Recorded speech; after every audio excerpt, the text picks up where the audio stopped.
Welcome to the Salmon Runs YouTube. Enjoy the video. You start by defining the essentials: topic, audience, tone, and 3 core keywords so outputs match your intent. Once done, choose copy. Eyes blog post or blog intro template and paste a 1-2 sentence brief that explains the article purpose and angle. Make sure to set length and language and add SEO keywords if you want optimized copy. Then hit generate. You'll get multiple variations. Don't edit yet. Scan options to understand possible directions before refining the chosen draft. Once you pick the strongest variant, focus on refining structure and clarity.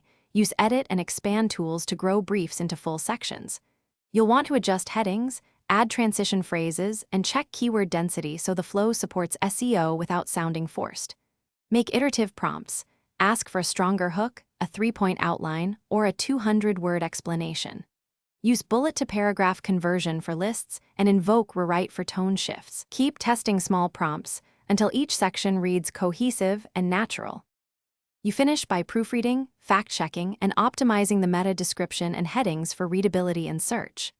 Once satisfied, export HTML or paste into your CMS, confirm formatting, image placement, and internal links, then schedule or publish. If the tone or facts are incorrect, troubleshoot by reprompting with a role instruction like act as a technical editor, lower or raise creativity settings, or provide a short counterexample to nudge the model. Repeat quick edits rather than full rewrites to save time. Thanks for watching. Consider subscribing if we helped you.